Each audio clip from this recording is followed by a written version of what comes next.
Hello, welcome to മാഡിയ classes. ഇവിടെ മുതൽ നമ്മൾ 10ാം ക്ലാസ്സിന്റെ ഹിന്ദി ബുക്കും എക്സ്പ്ലെയിൻ ചെയ്യാൻ തുടങ്ങുകയാണ്. ഈ വീഡിയോയില് ഇക്കായി 1ലെ ഫസ്റ്റ് ചാപ്റ്റർ ആയിട്ടുള്ള ഖിഡ്കി ആണ് പഠിക്കാൻ പോകുന്നത്. ഇക്കായി എ സഫറോം കി ജുഗൽബന്ദി. സഫറോം കി ജുഗൽബന്ദി എന്ന് പറഞ്ഞാൽ യാത്രകളുടെ കൂട്ടുകെട്ട്. യഹ് ഉദ്ഘോഷണ പഠേ. यात्रिकों कृपया ध्यान दें. गाड़ी नंबर 1, 6, 3, 4, 8 तिरुवनंतपुरम से मंगलुरु तक जाने वाली Thiruvananthapuram Mangaluru express platform number 2 पर आ रही है. ഏത് റെയിൽവേ സ്റ്റേഷനിൽ പോയി കഴിഞ്ഞാലും കേൾക്കുന്ന വരികളാണല്ലേ ഇത്. डिब्बे के अंदर के कार्यकलापों की कल्पना करे और അഭിനയ കർക്കെ ദിഖായേ. ഒരു ട്രെയിനിന്റെ ബോഗിയുടെ ഉള്ളില് എന്തൊക്കെ കാര്യങ്ങൾ നടക്കുമെന്ന് നിങ്ങൾ സങ്കല്പിച്ച് ആക്ട് ചെയ്യണം ക്ലാസ്സിൽ. ഓക്കെ, ഇവിടെ ഒരു എക്സാമ്പിൾ തന്നിട്ടുണ്ട്. ചായ് വാല ചായ് ബേജ് രഹാ ഹേ. ചായ വിൽക്കുന്ന ആളാണ്, അവര് ചായ വിൽക്കുകയാണ്. അപ്പൊ അതെങ്ങനെയാ ചെയ്യുന്നത് എന്നൊക്കെ നിങ്ങൾക്ക് ക്ലാസ്സിൽ ആക്ട് ചെയ്യാം. ഇതുപോലെ വേറെ എന്തൊക്കെ എക്സാമ്പിൾ നോക്കാം. कोई यात्री अखबार पढ़ रहा है. യാത്രക്കാര് പത്രം വായിക്കും അല്ലേ. ഇനി ബച്ചെ ഖിഡ്കി സെ ബാഹർ ദേഖ് രഹേ ഹേ. കുട്ടികൾ ജനലിലൂടെ പുറത്തേക്ക് നോക്കുന്നു. ലോഗ് ആപ്പസ് മേ ബാത് കർ രഹേ ഹേ. ആളുകൾ തമ്മിൽ തമ്മിൽ സംസാരിക്കുന്നു. കുച്ച് യാത്രി അപ്നി സീറ്റ് പർ സോ രഹേ ഹേ. എന്നാൽ ചില യാത്രക്കാര് അവരുടെ സീറ്റില് ഉറങ്ങുകയാണ്. ഇങ്ങനെ ട്രെയിനിനുള്ളിൽ നടക്കുന്ന സംഭവങ്ങളൊക്കെ നിങ്ങൾ സങ്കല്പിച്ച് ആക്ട് ചെയ്യാം. ചാപ്റ്റർ 1 ഖിഡ്കി. ലഘുകഥ. ഇതൊരു ചെറുകഥയാണ്. ഖിഡ്കി എന്ന് പറഞ്ഞാൽ ജനലാണ്. ഇത് എഴുതിയിരിക്കുന്നത് അഞ്ജു ഖർബന്ദ. ഇവിടെ ലേഖകനും അദ്ദേഹത്തിന്റെ ഫാമിലിയും കൂടി ഡൽഹിയിൽ നിന്ന് ഹോഷിയാപൂർ എന്ന സ്ഥലത്തേക്ക് ഒരു കല്യാണത്തിന് പോവുകയാണ്. അവര് ട്രെയിനിലാണ് യാത്ര ചെയ്യുന്നത്. അപ്പൊ ലേഖകന്റെ ഒരു അനുഭവമാണ് ഇവിടെ ഒരു ചെറുകഥയായിട്ട് കുറിച്ചിരിക്കുന്നത്. നമുക്ക് കഥ വായിച്ചു നോക്കാം. ഹോഷിയാർപൂർ സെ ഷാദി കാ ബുലാവ ആയാ ഥാ. ഹോഷിയാർപൂരിൽ നിന്ന് കല്യാണത്തിന് ക്ഷണം വന്നിരുന്നു. ട്രെയിൻ സെ ജാന തയ് ഹുവ. ട്രെയിനിൽ പോകാമെന്ന് തീരുമാനിച്ചു. സർദി ഹൽക്കി ഹൽക്കി ദസ്തക് ഹോനെ ലഗി ഥി. തണുപ്പൊക്കെ മെല്ലെ മെല്ലെ വന്നു തുടങ്ങിയിട്ടുണ്ടായിരുന്നു. തണുപ്പ് കാലത്തിന്റെ തുടക്കമായിരിക്കും. ഇസ്ലിയെ അതുകൊണ്ട് സോച്ചാ വിചാരിച്ചു. ചലോ ഇസ് ബാർ എസി കെ ബജായ്. ഈ പ്രാവശ്യം എസി കോച്ചിന് പകരം ജനറൽ കോച്ച് സെ സഫർ കാ ആനന്ദ് ലിയാ ജായേ. ജനറൽ കോച്ചിലെ യാത്ര ആസ്വദിക്കാം. ആനന്ദ് ലിയാ ജായേ. पहले बीवी बच्चे जनरल से जाने पर कुछ नाराज हुए. ആദ്യം കേട്ടപ്പോ ഭാര്യയ്ക്കും കുട്ടികൾക്കും ഒന്നും ഇത് അത്ര താല്പര്യം തോന്നിയില്ല, അവർക്ക് അത്ര ഇഷ്ടപ്പെട്ടില്ല. पर फिर थोड़ी ना नुकुर के बाद मान गए. പക്ഷെ കുറച്ചു സമയം ഓക്കെ വേണ്ട അത് ഇത് എന്നൊക്കെ പറഞ്ഞതിന് ശേഷം അവര് സമ്മതിച്ചു. मान गए. दिल्ली से लगभग 8 घंटे का सफर. ഡൽഹിയിൽ നിന്ന് ഏകദേശം 8 മണിക്കൂറിന്റെ സഫർ യാത്രയായിരുന്നു. സീറ്റ് ബുക്ക് തി. സീറ്റ് ബുക്ക് ചെയ്തതായിരുന്നു ഓൾറെഡി. तो ज्यादा परेशानी नहीं हुई. അതുകൊണ്ട് തന്നെ വേറെ പ്രശ്നങ്ങളൊന്നും ഉണ്ടായില്ല. ബച്ചോനെ ചढ़ खिड़की वाला सीट झपट ली. കുട്ടികള് പെട്ടെന്ന് തന്നെ ഖിഡ്കി വാലി സീറ്റ്, ജനലിന്റെ അടുത്തുള്ള സീറ്റ് झपट ली കൈക്കലാക്കി. സാരാ സാമാൻ സേട്ട് കർ. എല്ലാ സാധനങ്ങളും ഒതുക്കി വെച്ചതിന് ശേഷം മേ ഓർ പത്നി ബാത്തോ മേ മഷ്ഗുൽ ഹോ ഗയേ. ഞങ്ങൾ സംസാരത്തിൽ മുഴുകിയിരിക്കുകയായിരുന്നു, ഞാനും ഭാര്യയും. മേ ഓർ പത്നി. एसी के बजाय जनरल कोच से सफर का आनंद लेना, इसका मतलब क्या हो सकता है? ജനറൽ കോച്ചിലെ യാത്ര ആസ്വദിക്കുക എന്നുള്ളതിൽ എന്തായിരിക്കും അവർ ഉദ്ദേശിച്ചിട്ടുണ്ടാവുക?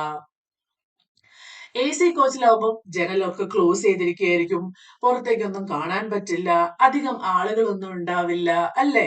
എന്നാൽ ജനറൽ കോച്ചിലാണെങ്കിൽ ഈ വിൽപ്പനക്കാരും ആളുകളും ഒക്കെ ഇങ്ങനെ കയറി നടക്കും. അതുപോലെ ജനലുകളൊക്കെ ഓപ്പൺ ആയിരിക്കും, പുറത്തുള്ള കാഴ്ചകളൊക്കെ കാണാം. അപ്പൊ അതൊരു വ്യത്യസ്തമായ യാത്രയായിരിക്കും. അതുകൊണ്ടായിരിക്കും ലേഖകൻ അങ്ങനെ പറഞ്ഞിട്ടുണ്ടാവുക.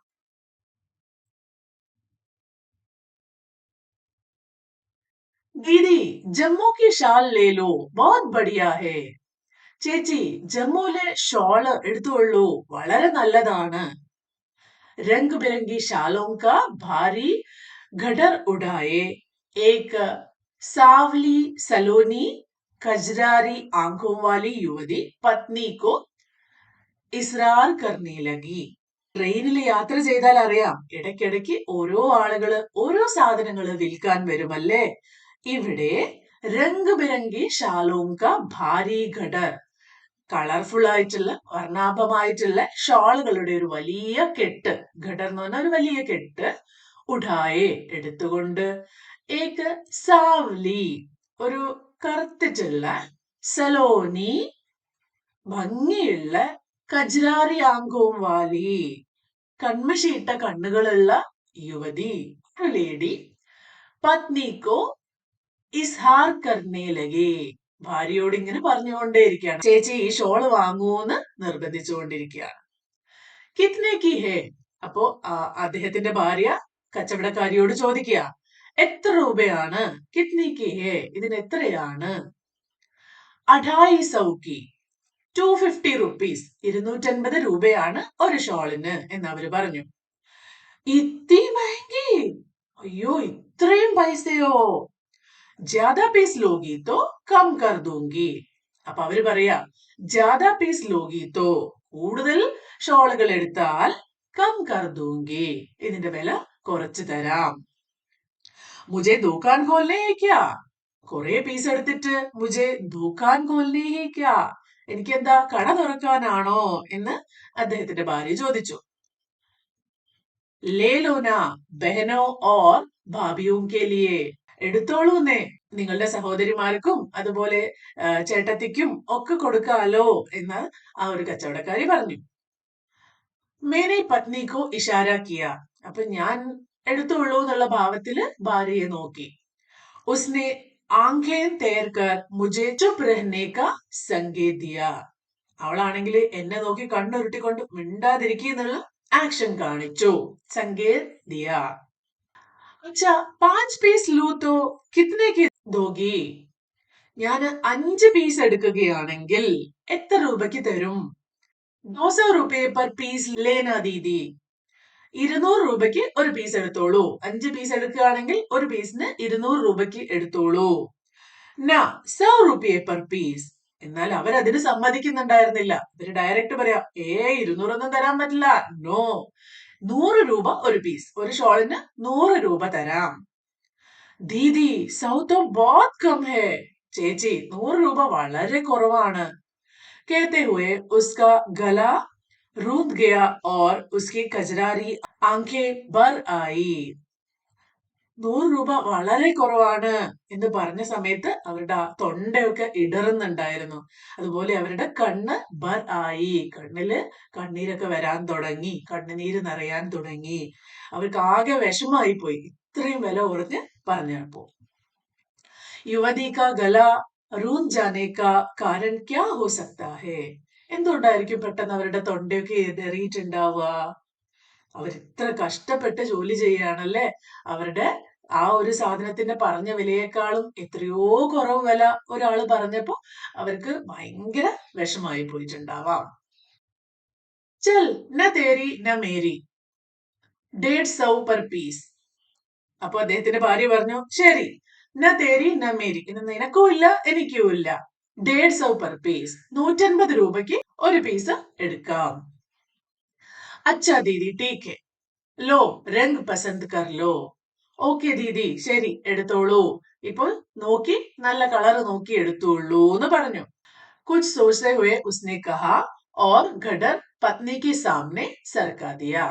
കുറച്ച് ചിന്തിച്ചുകൊണ്ട് അവര് പറഞ്ഞു, ശരി ദീദി എടുത്തോളൂ, നിങ്ങക്ക് ഇഷ്ടമുള്ള കളർ എടുത്തോളൂ. എന്നിട്ട് ആ ഒരു ഘടർ, ആ ഒരു കെട്ട് പത്നിക്ക് സാമനെ സർക്കാ ദിയ. ഭാര്യയുടെ അടുത്ത് നീക്കി വെച്ചു കൊടുത്തു. പത്നിനെ 5 ഷോളെ അലഗ് കളർ ലീ. ഭാര്യ 5 ഷോള് വേറെ വേറെ കളർ ഉള്ളത് എടുത്തു. और मेरी ओर देख रुपए देने का इशारा किया. എന്നിട്ട് എന്റെ നേരെ നോക്കിയിട്ട് പൈസ കൊടുത്തോളൂ എന്നുള്ള ആംഗ്യം കാണിച്ചു. मैंने झट 750 रुपए निकाल कर दे दिए. ഞാൻ വേഗം 750 रुपीस 750 രൂപ എടുത്ത് അവർക്ക് കൊടുത്തു.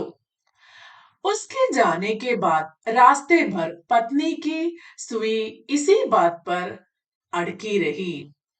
അവര് പോയതിനു ശേഷം രാസ്തേ ഭർ വഴിയിലുടനീളം പത്നിക്ക് സുയി ഭാര്യയുടെ ചിന്തകള് ഇസി ബാത് പർ അടക്കി രഹി, ഈ ഒരു ചിന്തയിൽ തന്നെ നിൽക്കുകയായിരുന്നു. वो एक बार में ही 150 में मान गई. ഒരു പ്രാവശ്യം പറഞ്ഞപ്പോ തന്നെ അവര് 150 രൂപയ്ക്ക് സമ്മതിച്ചു. ഗൽത്തിക്ക്, ഞാൻ തെറ്റ് ചെയ്തു, ശരിയായില്ല. ദോടാ തോൽമോൽ ഓവർ കർണ ചായേത, കുറച്ചുകൂടി പേഷനായിരുന്നു, കുറച്ചുകൂടി വില വീശിയിരുന്നെങ്കിൽ കുറച്ചുകൂടി വിലക്ക് കുറവിന് കിട്ടിയേനേന്ന് ഭാര്യ ഇങ്ങനെ ചിന്തിച്ചുകൊണ്ടിരിക്കുകയാണ്. ഓർ മേരി സുയി, എന്നാല് ലേഖകന്റെ ചിന്തകളോ അതീത് മേ ജാ അടക്കിയതി, പൂർവകാലത്തില് പണ്ടേതോ കാലത്ത് നടന്ന എന്തോ കാര്യത്തിലേക്ക് ഇങ്ങനെ ചിന്ത പോവുകയായിരുന്നു. बेटी को गोद में बिठा रेलगाड़ी की खिड़कियों से झांकता. बेटी को गोद में बिठा, മകളെ മടിയിലിരുത്തിക്കൊണ്ട് റെയിൽഗാഡിക്ക് ഖിടുക്കി സേ, ട്രെയിനിന്റെ ജനലിലൂടെ ഝാക്ത, നോക്കിക്കൊണ്ട് മേ സോച്ച് രഹാ താ, ഞാൻ ചിന്തിക്കുകയായിരുന്നു. മേരെ പിതാബി റെയിൽഗാഡി മേ സാമാൻ ബേച്ച് ജബ് തക്കേ ഹാരെ ഘർ ആത്തെ. മേരെ പിതാബി, ഈ ലേഖകന്റെ അച്ഛനും റെയിൽഗാഡിയിൽ ഇതുപോലെ സാധനങ്ങൾ വിൽക്കുന്ന ഒരാളായിരുന്നു. അപ്പൊ അദ്ദേഹം സാധനങ്ങളൊക്കെ വിറ്റ് ജബ് തക്കേ ഹാരെ ഘർ ആത്തെ, ക്ഷീണിച്ച് വൈകുന്നേരം വീട്ടിലെത്തുന്ന സമയത്ത് തോ ഉനിക്കി ആംഖോ മേ ഭി, അദ്ദേഹത്തിന്റെ കണ്ണുകളിലും വഹി നമീതി, ഇതുപോലെയുള്ള നനവ് കാണാമായിരുന്നു. ജോ ആജ് ഉസ് യുവതിക്ക് ആംഖോ മേ തി, ആ ഒരു സ്ത്രീക്ക് പെട്ടെന്ന് തൊണ്ടയിടറി കണ്ണൊക്കെ നനഞ്ഞപ്പോ ലേഖകൻ അത് വളരെ സങ്കടമുണ്ടാക്കി. അദ്ദേഹത്തിന്റെ അച്ഛൻ ഇതുപോലെ ട്രെയിനിലെ സാധനങ്ങളൊക്കെ വിറ്റ് തിരിച്ചു വരുന്ന ആ സമയത്ത് ഓർത്തുപോയി. അപ്പൊ അദ്ദേഹത്തിന്റെ കണ്ണുകളിലും ഇതുപോലെ ഈ ഒരു സങ്കടത്തിന്റെ ഈർപ്പം, ഈ ഒരു കണ്ണുനീർ അദ്ദേഹത്തിന് കാണാൻ പറ്റാറുണ്ടായിരുന്നു. वो एक बार में ही 150 में मान गई. गलती की, थोड़ा तोलमोल और करना चाहिए था. इस कथन से लोगों के किस मनोभाव का പരിചയ मिलता है. ഇങ്ങനെയുള്ള ഈ ഒരു ചിന്തയിലൂടെ ആളുകളുടെ എന്ത് മനോഭാവമാണ് ഇവിടെ കാണിക്കുന്നത്? 150 രൂപ അധികം പറയാതെ തന്നെ അവര് സമ്മതിച്ചു. ഇനിയും പേശിയിരുന്നെങ്കിൽ കുറച്ചുകൂടി കിട്ടിയേനെ. അപ്പോ അവരുടെ കഷ്ടപ്പാടിനോ ഒന്നും ഒരു വിലയില്ല. നമുക്ക് മാത്രം ലാഭം ഉണ്ടാക്കുന്നതിനെ പറ്റിയാണ് ചിന്തിക്കുന്നത്. ഇങ്ങനെ തന്നെയാണ് പല സ്ഥലങ്ങളിലും വഴിയോര കച്ചവടക്കാരടുത്തൊക്കെ ആളുകൾ പെരുമാറുന്നത്, അല്ലേ? उनकी आंखों में भी वही नमी थी जो आज उस युवती के आंखों में थी. लेखक के पिताजी और उस युवती में कौन कौन सी समानता हो सकती है? ലേഖകന്റെ പിതാവും ആ ഒരു സ്ത്രീയും ഒക്കെ തമ്മിൽ എന്തൊക്കെ സമാനതകൾ ഉണ്ടായിരിക്കാം? രണ്ടുപേരും ജീവിക്കാൻ വേണ്ടി കഷ്ടപ്പെട്ട് പണിയെടുക്കുന്ന ആളുകളായിരിക്കും, അല്ലേ? ഇതുപോലെ തന്നെ പല പല കഷ്ടതകളും എല്ലാ ദിവസവും അവർ അനുഭവിക്കുന്നുണ്ടാവും. എത്രത്തോളം അധ്വാനിച്ചാണ് അവരൊക്കെ ജീവിക്കുന്നത്? നിങ്ങളൊന്ന് ആലോചിച്ച് നോക്കൂ, ഈ കഥയിൽ നിന്ന് നമുക്ക് എന്താ മനസ്സിലാക്കേണ്ടത്? നമ്മുടെ ചുറ്റുമുള്ള ആളുകള് അവരുടെ ജോലിയും അവര് എത്ര കഷ്ടപ്പെട്ടിട്ടാണ് ഓരോ കാര്യങ്ങളും ചെയ്യുന്നതെന്ന് നമുക്കൊരു എമ്പതി അല്ലെങ്കിൽ ഒരു ദയ എപ്പോഴും ഉണ്ടായിരിക്കണം. അതെപ്പോഴും ശ്രദ്ധിക്കേണ്ട ഒരു കാര്യമാണ്. അപ്പോ ഈ ഒരു സ്റ്റോറി നിങ്ങൾക്ക് മനസ്സിലായിട്ടുണ്ടാവുമെന്ന് വിചാരിക്കുന്നു. നമുക്ക് ഇതുവരെ വായിച്ച വാക്കുകളുടെ അർത്ഥമൊക്കെ ഒന്ന് നോക്കാം. ദസ്തക് ദേന, കടന്നു വരിക. ഇവിടെ തണുപ്പ് മെല്ലെ വന്നു തുടങ്ങി എന്നുള്ള ആ ഒരു അർത്ഥത്തിലാണ് പറയുന്നത്. കെ ബജായ്, അതിന് പകരം. നാരാസ്, പിണങ്ങിയ, താല്പര്യമില്ലാതെ. നാനുകുർ, മടി കാണിക്കുക. പരേശാനി, ബുദ്ധിമുട്ട്. ഛഡ്, പെട്ടെന്ന്. ചപട്ട് ലേന കൈക്കലാക്കുക, മഷ്ഗൂൽ ഹോന മുഴുകിയിരിക്കുക, ഗഡ്ഡർ വലിയ കെട്ട്, സാവ്ലി സലോനി കറുത്ത സുന്ദരിയായിട്ടുള്ള, ഖജരാരി ആംഗേ കരിമഷി എഴുതിയ കണ്ണുകൾ, യുവതി യുവതി, ഇസ്രാർ കർണ നിർബന്ധിക്കുക, 250 250 രൂപ, ഭാബി ജ്യേഷ്ഠത്തി നാത്തൂൻ, ഇഷാര കർണ ആംഗ്യം കാണിക്കുക, ആംഗ്യം തരേർന കണ്ണുരുട്ടി നോക്കുക, സങ്കേത് സൂചന, ഗല രുക് ജാന സങ്കടം കൊണ്ട് തൊണ്ടയിടറുക, 150 150 രൂപ, സർക്കാദേന നീക്കിവെക്കുക, സുയി അടുക്ന ചിന്ത ഒരു കാര്യത്തിൽ തന്നെ ഇങ്ങനെ തങ്ങി നിൽക്കുക, തോൽമോൽ കർണ വിലപേശുക, അതീത് കഴിഞ്ഞ കാലം ഭൂതകാലം, ഛാക്ത എത്തി നോക്കുന്ന, ഥകേഹാരെ കടുത്ത ക്ഷീണത്തോടെ, നമി ഈർപ്പം. ഈ ചാപ്റ്ററിന്റെ എക്സസൈസിലേക്ക് ഒന്ന് പോകാം. ഗതിവിധിയം ആക്ടിവിറ്റീസ്. കഹാനി പഠേ ഓർ റിക്ത് സ്ഥാൻ കി പൂർത്തി കരേ. ഈ ലഘുകഥയിലുള്ള ഘടന, പാത്ര, സ്ഥാൻ ഇതൊന്ന് സെപ്പറേറ്റ് ആയിട്ട് എഴുതാനാണ് പറയുന്നത്. ആദ്യം ഘടന. ഘടന എന്ന് പറഞ്ഞ ഈ കഥാസന്ദർഭമാണ്. എന്തായിരുന്നു ഈ കഥാസന്ദർഭം? रेलगाड़ी में यात्रा करते समय एक युवती शॉल बेचने आई. पत्नी ने तोल मोल करके 5 शॉल खरीदी. बाद में उस युवती की आंखों में दुख देखकर लेखक को अपने पिता की याद आ गई और वह भावुक हो गया. ഇതാണ് കഥാസന്ദർഭം അല്ലെ? ഇനി പാത്ര. ഈ കഥയിലെ ക്യാരക്ടേഴ്സ് ആരൊക്കെയായിരുന്നു? ലേഖക്, ലേഖക് പത്നി അദ്ദേഹത്തിന്റെ ഭാര്യ, ബച്ചോ കുട്ടികൾ, പിന്നെ മകളെ പറ്റിയും പറയുന്നുണ്ട്, ബേട്ടി, ഷോൾ ബേജ്നെ വാലി യുവതി, ഓർ ലേഖക് പിത യാദോമ്മ അച്ഛനെ പറ്റിയും അദ്ദേഹം ആലോചിക്കുന്നുണ്ട് അല്ലേ? സ്ഥാൻ, ഈ ഒരു സിറ്റുവേഷൻ ഇത് എവിടെയായിരുന്നു? ഏത് സ്ഥലത്താണ് ഇത് നടന്നുകൊണ്ടിരുന്നത്? റെയിൽഗാഡിക്ക് യാത്ര, ഇതൊരു ട്രെയിനിൽ നടന്ന സംഭവമാണ്. ദില്ലി സെ ഹോഷിയാർപൂർ തക്ക് യാത്ര, ദില്ലിയിൽ നിന്ന് ഹോഷിയാർപൂരേക്ക് ലേഖകൻ പോകുന്ന സമയത്താണ് ഇത് സംഭവിച്ചത്. नमूने के अनुसार वाक्यों को बदल कर लिखे. ഇവിടെ शादी का बुलावा आया, शादी का बुलावा आया था. ഇത് കഴിഞ്ഞ ശേഷം പറയുകയാണ്. ഇത് ഈ സമയത്ത് പ്രസന്റിൽ ഇരുന്നുകൊണ്ട് പറയാണ് കല്യാണത്തിന് ക്ഷണം വന്നു. പിന്നെ കഴിഞ്ഞു പോയതിനു ശേഷം പറയുക എങ്ങനെയാ? കല്യാണത്തിന് ക്ഷണം വന്നിരുന്നു, മുമ്പ് കഴിഞ്ഞ പോലെ പറയുകയാണ്. പത്നി ബാത്തോं में मशगूल हो गई, പത്നി ബാത്തോं में मशगूल हो गई थी. ഭാര്യ സംസാരത്തിൽ മുഴുകി, സംസാരത്തിൽ മുഴുകിയിരുന്നു. അതുപോലെ ലഡ്ക ബെഞ്ച് പർ ബൈഠാ താ, ഒരു ആൺകുട്ടി ബെഞ്ചില് ഇരുന്നിരുന്നു. അപ്പൊ എങ്ങനെയാണ് ഇപ്പൊ നടക്കുന്നത് പോലെ പറയാ? ലഡ്ക ബെഞ്ച് പർ ബൈഠാ. മീനു ബസാർ കി ഓർ ചലീ തി, മീനു മാർക്കറ്റിലേക്ക് പോയിട്ടുണ്ടായിരുന്നു.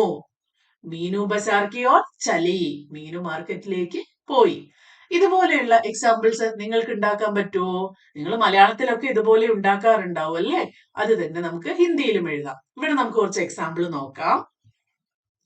ബच्चे रेलगाड़ी में बैठे, बच्चे रेलगाड़ी में बैठे थे. मैंने शॉल खरीदी, मैंने शॉल खरीदी थी.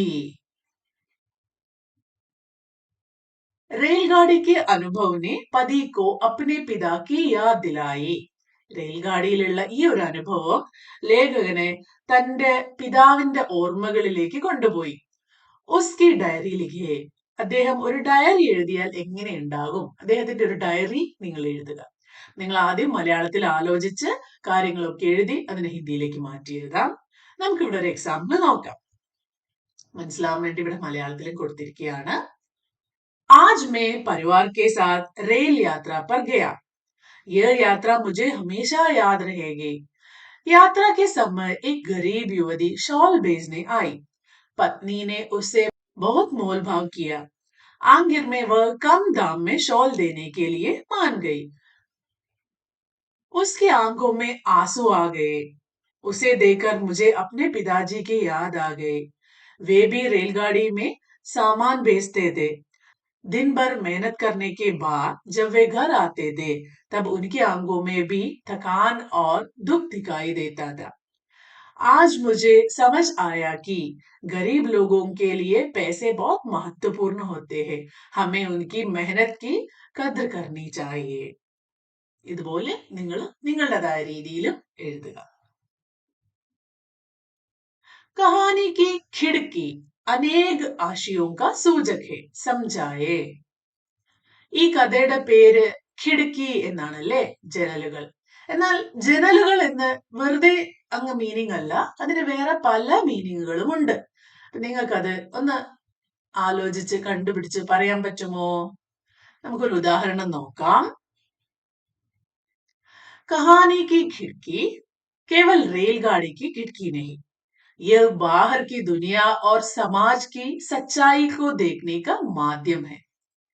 बच्चे खिड़की से बाहर का दृश्य देखकर खुश होते हैं, लेकिन लेखक उसी खिड़की से गरीबी और संघर्ष को देखता है. खिड़की से बाहर देखते हुए उसे अपने पिता की याद भी आ जाती है. यह खिड़की समाज के गरीब और मेहनतकश लोगों के जीवन की झलक भी दिखाती है.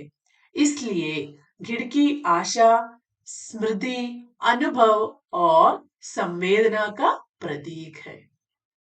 ഇങ്ങനെ നിങ്ങളുടെ രീതിയിൽ ഈ ആശയത്തിന് എഴുതാൻ പറ്റും. कहानी के लिए और एक शीर्षक सुझाए, उसका औचित्य भी बताए. നിങ്ങൾക്ക് കഥയുടെ ടൈറ്റില് മാറ്റി നിങ്ങൾക്ക് ഇഷ്ടമുള്ള ഒരു ടൈറ്റിൽ കൊടുക്കാം. എന്തുകൊണ്ടാണ് ആ ടൈറ്റില് കൊടുത്തിരിക്കുന്നതെന്ന് പറയാം. അപ്പൊ ഇത് നിങ്ങൾ സ്വന്തമായിട്ട് തന്നെ ചെയ്യണം. ഫോർ എക്സാമ്പിൾ, അദീർ കി നമി, ഭൂതകാലത്തിലെ ഈർപ്പം. ഏക് അഹ്സാസ്, ഒരു തിരിച്ചറിവ്. അല്ലെങ്കിൽ പിതാ കി യാദേ, അല്ലെ മെഹനത്, എന്ത് വേണമെങ്കിലും നിങ്ങൾക്ക് കൊടുക്കാം. നിങ്ങൾ കൊടുക്കുന്ന ആ ഒരു ടൈറ്റിലിന്റെ കാരണം കൂടി നിങ്ങൾ പറയാം. അനുബന്ധ कार्य, कहानी का ऑडियो टेक्स्ट तैयार करे. ഈ ഒരു കഥയുടെ ഒരു ഓഡിയോ ടെക്സ്റ്റ് നിങ്ങൾ ഉണ്ടാക്കുക. മദത്തിലെ ചാപ്റ്ററിന്റെ എൻഡില് വാക്കുകളുടെയൊക്കെ അർത്ഥം കൊടുത്തിട്ടുണ്ട്, അത് വായിച്ചു പഠിക്കുക. അതുപോലെ ഈ കഥ എഴുതിയിരിക്കുന്ന അഞ്ജു ഖർബന്ദയെ പറ്റിയും ഇവിടെ കൊടുത്തിട്ടുണ്ട്, നിങ്ങൾ അതൊക്കെ വായിച്ചു നോക്കുക. അങ്ങനെ നമ്മുടെ ഫസ്റ്റ് ചാപ്റ്റർ ഇവിടെ അവസാനിക്കുകയാണ്. നിങ്ങളുടെ അഭിപ്രായങ്ങളും സംശയങ്ങളും ഒക്കെ ദയവ് ചെയ്ത് കമന്റ് ബോക്സിൽ അറിയിക്കുക. നിങ്ങൾക്ക് ഈ വീഡിയോ ഇഷ്ടപ്പെട്ടിട്ടുണ്ടെങ്കിൽ നിങ്ങളുടെ സുഹൃത്തുക്കൾക്കും ദയവായിട്ട് ഇത് ഷെയർ ചെയ്യാം. അടുത്ത വീഡിയോയിൽ കാണുന്നത് വരെ ബൈ.